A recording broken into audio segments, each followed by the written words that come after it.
test is in 4-part, Part 1, Part 2, Part 3, and Part 4. Now look at Part 1. Part 1. You will hear a woman phoning the local council about an abandoned vehicle. First, you have some time to look at questions 1 to 6.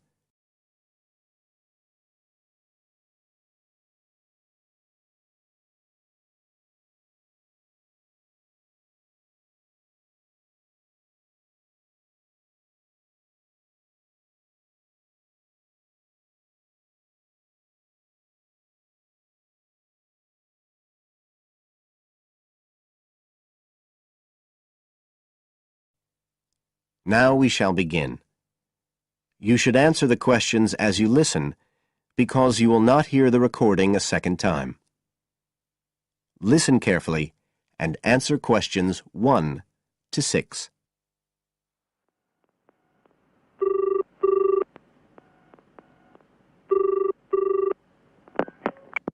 Environmental Health Department, Paul speaking. Oh, hello. I wanted to report a vehicle that's been left parked near where I live. I think it's been abandoned. I wondered if the council could arrange to get it towed away. Have I got through to the right department? Yes, you have. If I could just take a few details. Your name, please? Mrs. Shepherd. Thank you. It's not my vehicle, though. I just thought someone ought to report it. No, that's fine. What I need to do is take some details first, then we can decide what to do about the problem. Oh, I see. So the next thing I need to know is your address. Right, it's 41 Lower Green Street, Yes? Barrowdale. And the postcode's WH4 5JP. Fine. And if I could just ask for a telephone number. It's 01778 552387. I'm out quite a lot, but you can just leave a message on the answer phone if you need to. Or I could give you my mobile number. That's all right, don't worry. Now, could you tell me a little more about this vehicle? You say it's been abandoned. Well, it certainly looks like it. Can you give me an idea of where it is? Yes, it's near the main road that goes through Barrowdale. Is that the A69? Yes, that's right.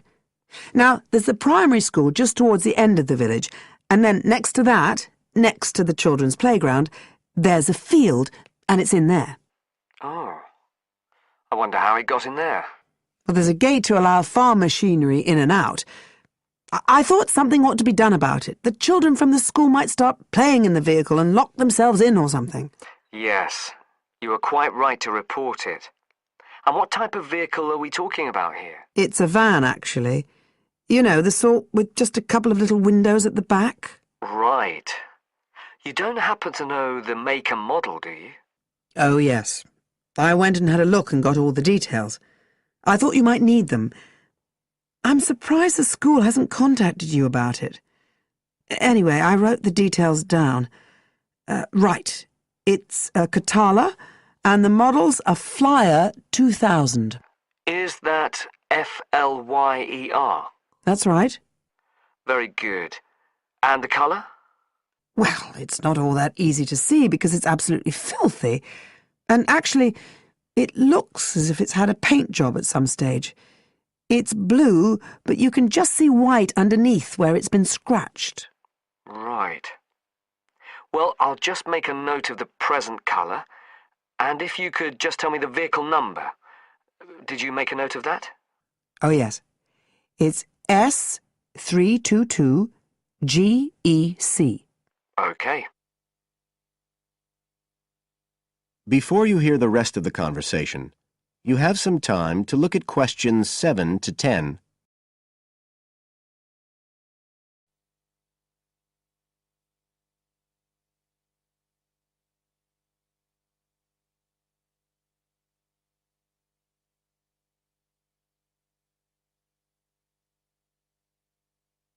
Now listen and answer questions 7 to 10.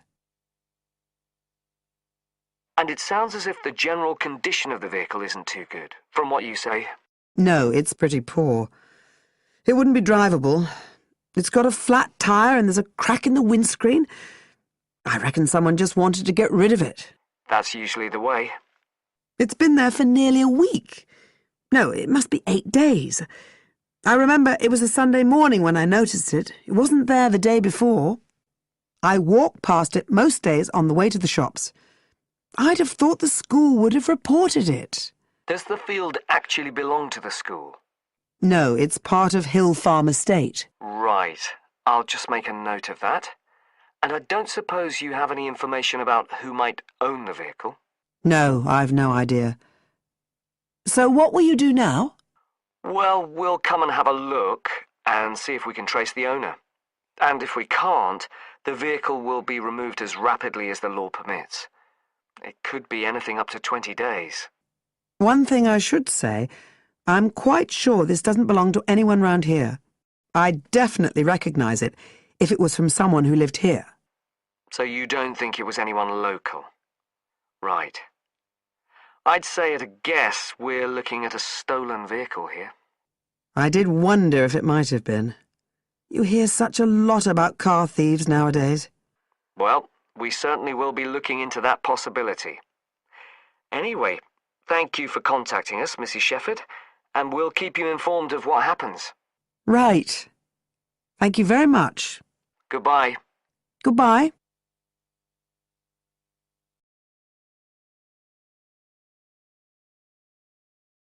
That is the end of part 1. You now have half a minute to check your answers.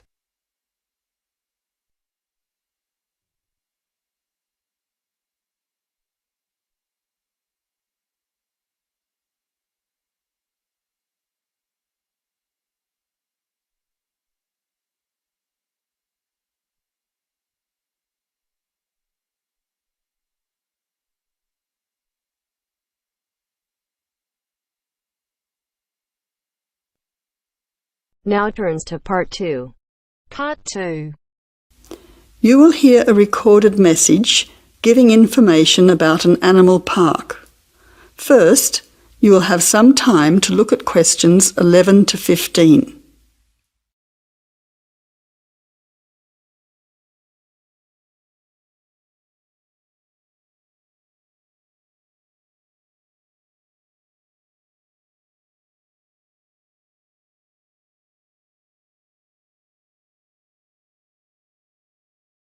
Now listen carefully to the first part of the message and answer questions 11 to 15.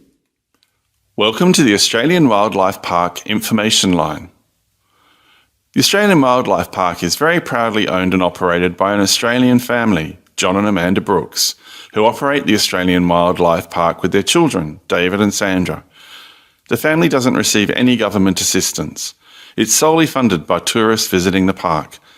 Thank you for your support and assistance. When the Brooks family purchased the Australian Wildlife Park in 1987, the park housed a small collection of animals and birds on a modest 5-acre or 2-hectare property. A few years later, the park doubled in size when the family purchased the adjoining property. Also, the collection of animals started to boom. In May 2003, the family designed and built a new park in the public open space. Once again, more than doubling in size. The park now features about 200 species with more than 2,000 head of animals, birds and reptiles. Regarding the entry fee, adults pay $23, children aged 3 to 14 pay $10, age pensioners are $17 and students are $16. One of the great things about the Australian Wildlife Park is that all of the attractions are included in the entry fee. No extra money is needed around the park, so make the most of your experience. All shows, talks, photo opportunities and animal food are included in your entry fee. In addition, the Australian Wildlife Park is open every day of the year from 9 a.m. to 5:30 p.m, except Christmas Day, 25th of December. Before the final part of the message, you now have 20 seconds to look at questions 16 to 20.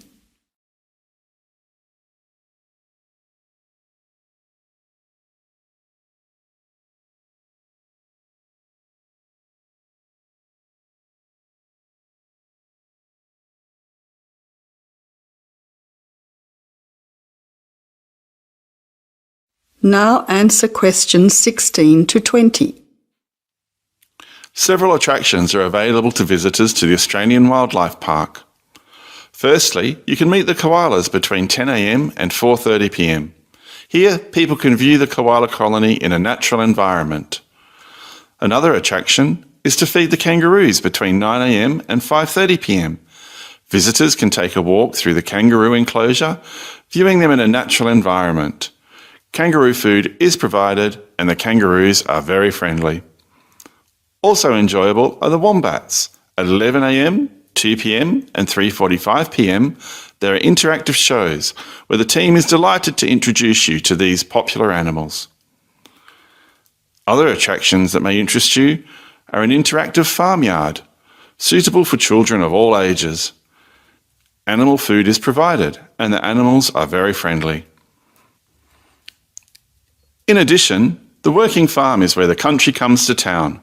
Visitors can milk a cow, bottle feed a lamb, watch farm dogs gathering the sheep.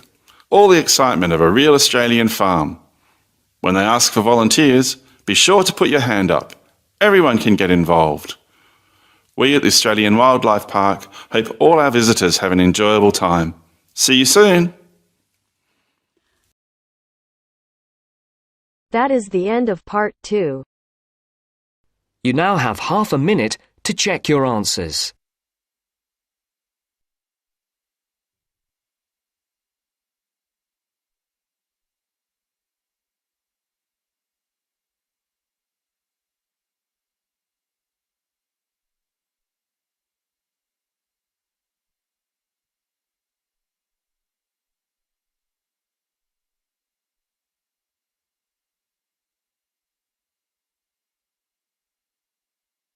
Now turns to part 3. Part 3. You'll hear a woman calling Laverton Arts Centre for some information. First, you have some time to look at questions 21 to 26.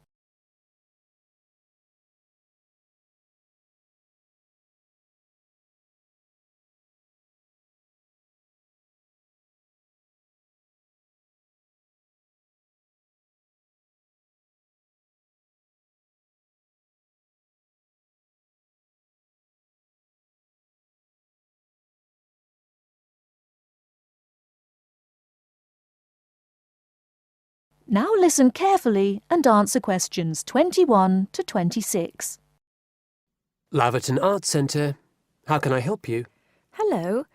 I've been to the Arts Centre a few times recently, and I understand you have this scheme for regular visitors. The Friends of Laverton Arts Centre. Yes, that's right. I wonder if you could tell me a little about it. I mean, how much it costs and what benefits it offers, things like that. Certainly. Well, first of all, the good news is that we've recently changed the scheme. It used to cost £15 a year, but now it's free. All you have to do is fill in an application form. You can either come to the Arts Centre and do that here, or you can go to our website and apply online. And so what are the benefits of joining? There are actually quite a few. As a friend of Laverton Arts Centre, you'll receive a newsletter every 3 months with information on all the forthcoming events. That sounds useful. You also get priority booking for shows and concerts in the main theatre. Can you explain how that works exactly? Yes. What that means is that when tickets go on sale, for the first 2 days they're only available to Friends of the Arts Centre. So as long as you book early, you can make sure you get seats. Great! Do you ever offer discounts to Friends of the Centre? Under the old system, when you had to pay to be a member, we did. Under the new system, there won't be any discounts for shows in the main theatre or films at the Arts Cinema. Having said that, we will be offering some discounts to members for performances in the small theatre. There'll be information about this in each issue of the newsletter. I suppose I can find that information online as well, can I? Absolutely. Actually, we're redoing our website at the moment. Right now, there actually isn't a special section for Friends of the Arts Centre on the website. Once the site's been redesigned, there will be. you'll be able to put in your username and password and enter a special section just for you. It sounds excellent. Are there any requirements, though? I mean, as a member, do I have to do anything? Yes, sorry, I forgot to mention that. There are no formal requirements at all, though obviously we have this scheme to encourage people to attend events here regularly. So we ask that you attend at least 4 events a year, whatever they are, if you possibly can. Nobody's going to count, though, and it's totally up to you. That sounds fair enough.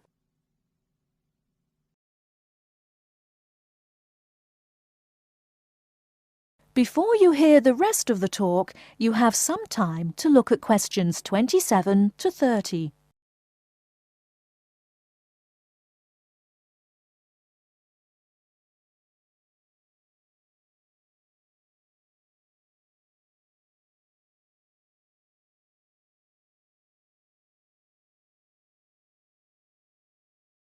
Now listen and answer questions 27 to 30. While you're here, we're actually conducting a short survey of people who phone up the Arts Centre. Would you mind if I asked you a few questions? It'll only take a couple of minutes. Sure, no problem. Thanks a lot.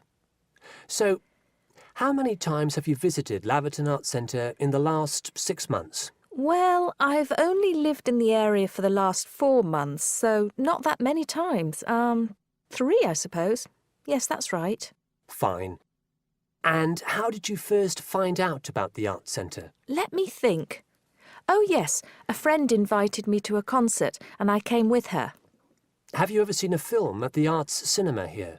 No, I haven't, to be honest. In fact, until you mentioned it earlier, I didn't realise you even had a cinema. One more question. If we offered a free tour of the Arts Centre, including things such as going backstage to look at the dressing rooms, would you be interested in going on it? Oh, yes, definitely. I think a tour like that would be very interesting. I'd even pay for it. That's great. Thank you very much for your time. Thank you.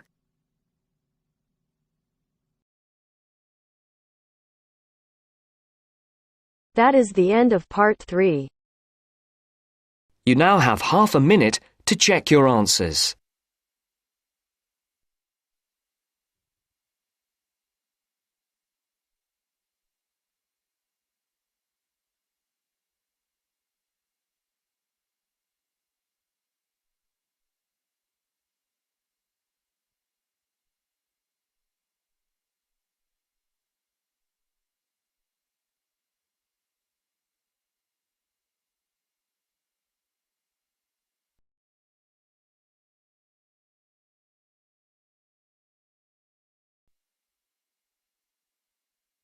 Now turns to part 4. Part 4. You will hear a lecturer talking about the solar eclipse in history. First, you have some time to look at questions 31 to 36.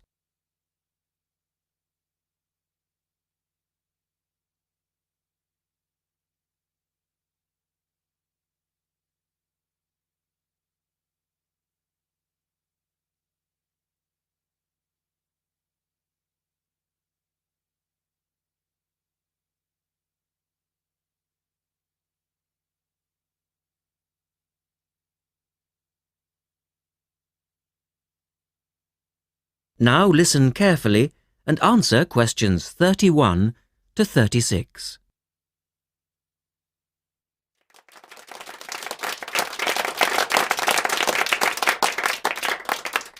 Good evening and welcome to this month's Observatory Club lecture. I'm Donald Mackey and I'm here to talk to you about the solar eclipse in history. 1,000 years ago, a total eclipse of the sun was a terrifying religious experience. But these days, an eclipse is more likely to be viewed as a tourist attraction than as a scientific or spiritual event. People will travel literally miles to be in the right place at the right time to get the best view of their eclipse. Well, what exactly causes a solar eclipse when the world goes dark for a few minutes in the middle of the day? Scientifically speaking, the dark spot itself is easy to explain. It's the shadow of the moon streaking across the Earth. This happens every year or two, each time along a different and to all intents and purposes, a seemingly random piece of the globe. In the past, people often interpreted an eclipse as a danger signal heralding disaster, and in fact the Chinese were so disturbed by these events that they included among their gods one whose job it was to prevent eclipses. But whether or not you're superstitious or take a purely scientific view, our earthly eclipses are special in three ways. Firstly, there can be no doubt that they're very beautiful. It's as if a deep blue curtain had fallen over the daytime sky as the sun becomes a black void surrounded by the glow of its outer atmosphere. But beyond this, total eclipses possess a second, more compelling beauty in the eyes of us scientists, for they offer a unique opportunity for research. Only during an eclipse can we study the corona and other dim things that are normally lost in the sun's glare. And thirdly, they are rare. Even though an eclipse of the sun occurs somewhere on Earth every year or two, if you sit in your garden and wait, it will take 375 years on average for one to come to you. If the moon were any larger, eclipses would become a monthly bore. If it were smaller, they simply would not be possible. The ancient Babylonian priests, who spent a fair bit of time staring at the sky, had already noted that there was an 18-year pattern in their occurrence, but they didn't have the mathematics to predict an eclipse accurately. In the second part, the speaker talks about a number of scientists. Look at questions 37 to 40.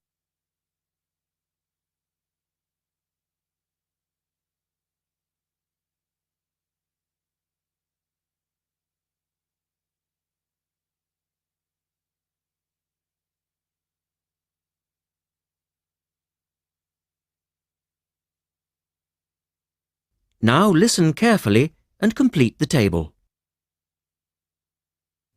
It was Edmund Halley, the English astronomer, who knew his maths well enough to predict the return of the comet, which incidentally bears his name, and in 1715 he became the first person to make an accurate eclipse prediction.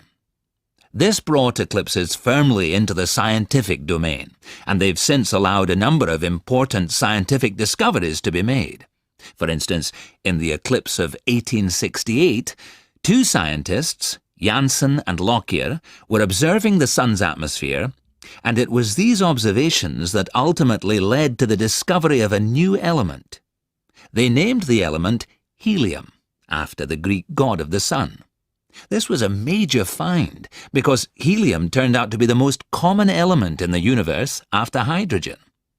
Another great triumph involved Mercury.